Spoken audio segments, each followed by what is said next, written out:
Hola a todos y bienvenidos a nuestra presentación.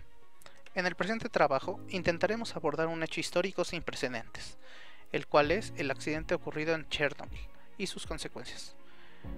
El accidente de Chernobyl fue un incidente nuclear sucedido el 26 de abril de 1986 en la central nuclear Vladimir Ilich Lenin, ubicada en el norte de Ucrania, que en ese momento pertenecía a la Unión Soviética.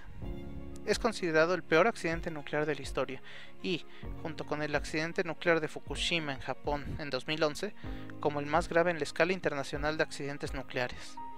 Asimismo, suele ser incluido entre los grandes desastres medioambientales de la historia moderna, ya que, como resultado de la explosión, ocurrieron varios procesos de contaminación. El primero fue un proceso de contaminación atmosférica, producto de la emisión de partículas radiactivas hacia la atmósfera, las cuales fueron desplazadas debido a las corrientes de viento. El segundo proceso consistió en una alta contaminación del suelo cercano, con residuos radioactivos como cesio-134, cesio-137 y estroncio-50, resultantes de la fusión nuclear. Estos son conocidos como radionúclidos, los cuales son la forma inestable de un elemento que libera radiación a medida que se descompone y se vuelve más estable. De hecho, en este mapa se puede observar cómo fue la distribución radiactiva, donde la intensidad del color muestra las zonas más contaminadas de cesio-137. Aún después de 30 años de haber ocurrido, el accidente de la central nuclear de Chernobyl sigue siendo considerado el peor accidente nuclear de la historia y también una de las peores catástrofes medioambientales. Es por ello que numerosos estudios se han realizado sobre el tema, intentando modelar cómo será el nivel de radiación de la zona en los años venideros, pero, aún más importante, el cómo dicha radiación emitida afectó al medio ambiente. La explosión y el incendio del reactor duraron algunas horas antes de ser mitigados, pero el verdadero desastre seguiría sucediendo días después del incidente. El objetivo de este video es entender cómo, tras la explosión nuclear de la central, se llevó a cabo la contaminación del suelo debido a la radiación y además la dispersión de sustancias radiactivas a través de las corrientes de viento hacia otras zonas de Europa.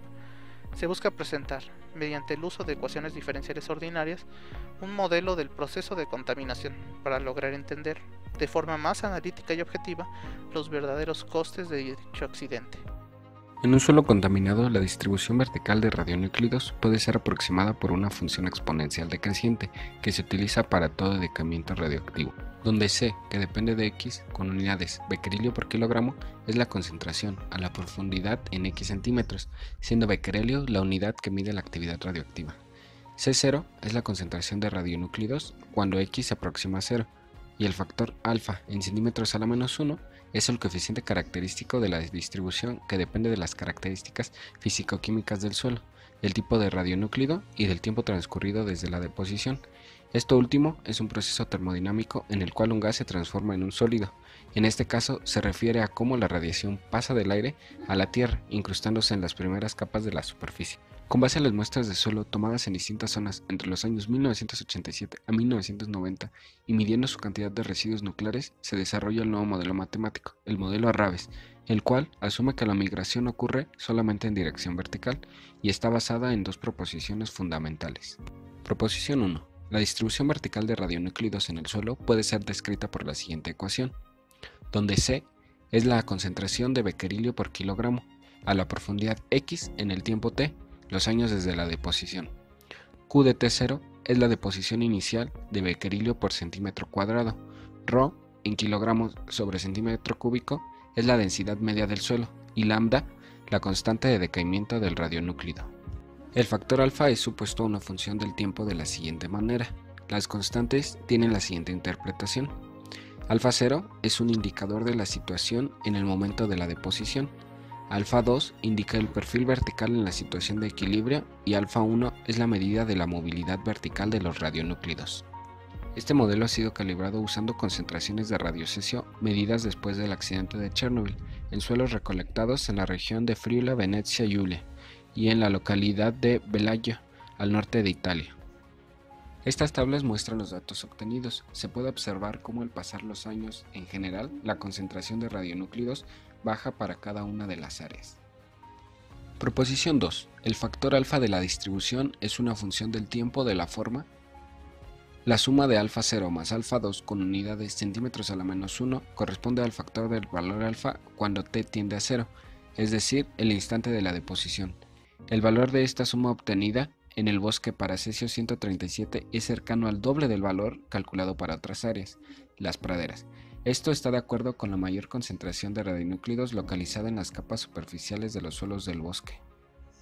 La cantidad de alfa 1 con años a la menos 1 es una medida de cambio de distribución vertical. Los resultados obtenidos para el caso del cesio 137 muestran que en el caso del área boscosa este valor es significativamente más bajo que a otros lados. Esto debe ser atribuido a la alta concentración de sustancia orgánica que caracteriza los horizontes superficiales de los suelos del bosque. En estos horizontes, el radiocesio está fuertemente ligado a los componentes orgánicos del suelo por un largo periodo de tiempo. Esto permite un mejor conocimiento de los mecanismos relacionados con la acumulación y transferencia de radioactividad en el ambiente. Además de la contaminación en el suelo, el desastre provocó la liberación de material radioactivo a la atmósfera en las áreas circundantes.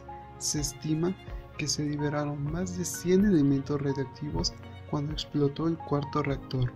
Una manera en la que se evaluó la gravedad del asunto fue determinar el nivel de radioactividad presente en la atmósfera a lo largo del tiempo, modelando esta cantidad radiactiva por la siguiente ecuación diferencial.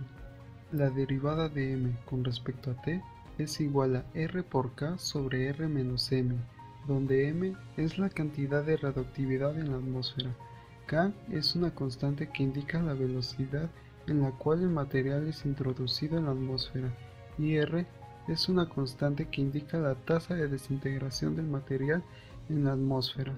Su solución está dada por m de t igual a k sobre r que multiplica 1 menos e elevado a la menos r por t, el cual al tomar el límite de t tendiendo a infinito se puede observar que la solución tiende al valor k sobre r.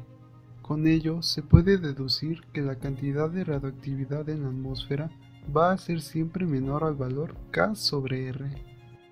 En este trabajo de modelado se hace uso de una pauta matemática para estudiar la migración vertical de radionúclidos en suelos disturbados.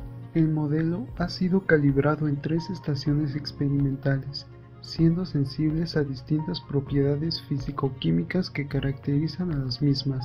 En todos los casos se encuentra un buen acuerdo teórico experimental.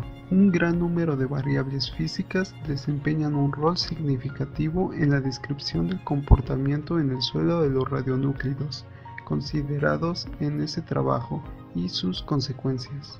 Como ha sido dicho, el modelo Raves toma en cuenta algunas de estas variables y permite su evolución como una función del tiempo.